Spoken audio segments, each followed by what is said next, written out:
तुम्हें याद हो तुम्हें बोला था कि तुम्हारे एटीबी तुम्हारे साथ हमेशा लगातार खड़े रहेंगे, हाथ नहीं छोड़ेंगे, साथ नहीं छोड़ेंगे, शुरू से लेकर अब तक तुम्हारे साथ हो और अभी भी।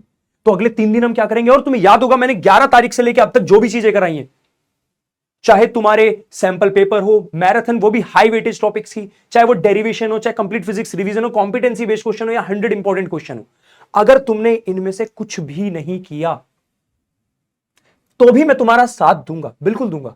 ऐसा नहीं कि अगर तुम इन 10 दिन मेरे साथ नहीं तो तुम्हें तुम्हारा हाथ छोड़ दूंगा, नहीं, मैं तुम लोगों का भी साथ दूंगा।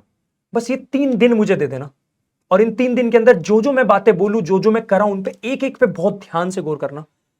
अगर तुम लोग कहीं ना कहीं ये सोच रहे हो ना कि एटीबी हम वो एवरेज स्टूडेंट है जो अच्छे नंबर लाना चाहते हैं, या फिर वो हम बच्चे हैं जो कुछ नहीं पढ़ा, बस ये 3 दिन ही हमारी लास्ट वो है, हम फिजिक्स से डरते थे, जो भी गलतियां थी हमने करी थी, बट हम इन 3 दिन के लिए पूर्ण रूप से फिजिक्स को देने के लिए तैयार हैं, तो हां, ये 3 दिन तुम्हारे लिए।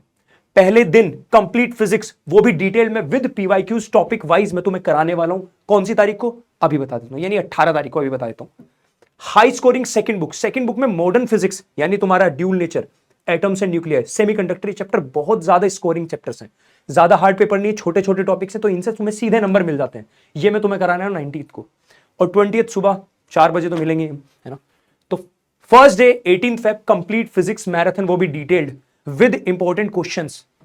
जितनों को लग रहा है ना हम कुछ नहीं पढ़े, हमें बस पास करा दो, तुम्हारे लिए तो सबसे इंपॉर्टेंट है। और जितनों को, जो बच्चे मेरे साथ शुरू से जुड़े हुए हैं, उनका तो कंप्लीट रिवीजन होने ही वाला, उन्हें तो कंप्लीट चीजें डिटेल मिलेंगी।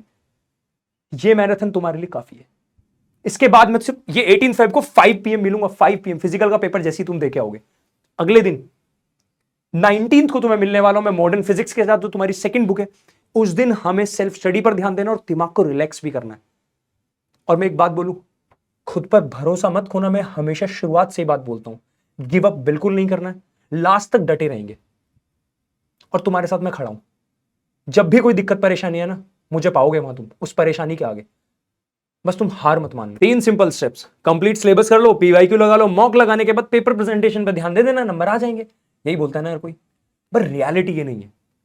ये शायद वही बच्चा जानता है जो कंप्लीट सिलेबस करने के बाद भी न्यूमेरिकल से कहीं ना बहुत तंग है और बहुत हालत खराब है उसकी।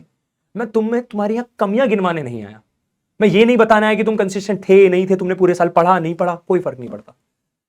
बट ये जो अब 3 दिन है ना, ये डिसाइड करेंगे कि तुम आगे एग्जाम में फिजिक्स में फोड़ोगे या नहीं फोड़ोगे। पेपर हार्ड आए, इजी आए, मॉडरेट आए, फर्क नहीं पड़ता इस चीज से। हमें उस पर ध्यान भी नहीं देना, हमें सिर्फ उन बातों पर ध्यान देना है जो हमारे हाथ में। हम 18, 19 और 20 को क्या क्या कर सकते हैं, 20 भी, हाँ 20 भी मैटर करती है। 20 वो तारीख होगी जिस दिन तुम एग्जाम हॉल में अंदर घुसोगे, तुम किस कॉन्फिडेंस से घुसोगे ना, वो भी मैटर करता है कि तुम्हारे नंबर ज्यादा आएंगे कम आएंगे। कॉन्फिडेंस बहुत ज्यादा मैटर करेगा। तो इन 3 दिन तुम कैसे खुद को मोटिवेटेड रखोगे, कैसे खुद को कॉन्फिडेंट फील कराओगे, ये सारा उस चीज पर डिपेंड करता है तुम इन 3 दिन में करते क्या क्या हो। उन्हीं 3 दिन में तुम्हारे एटीबी तुम्हारा साथ देने वापस आ गए। फिजिकल एजुकेशन का आई होप एग्जाम तुम्हारा तगड़ा जाए। तो बस अपनी सारी पुरानी गलतियों को, सारी पुरानी प्रॉब्लम्स को भूल के ना, बस इन 3 दिन लग जाना, ठीक है। मिलते हैं चलो क्लास में। लव यू ऑल, मचाते रहो।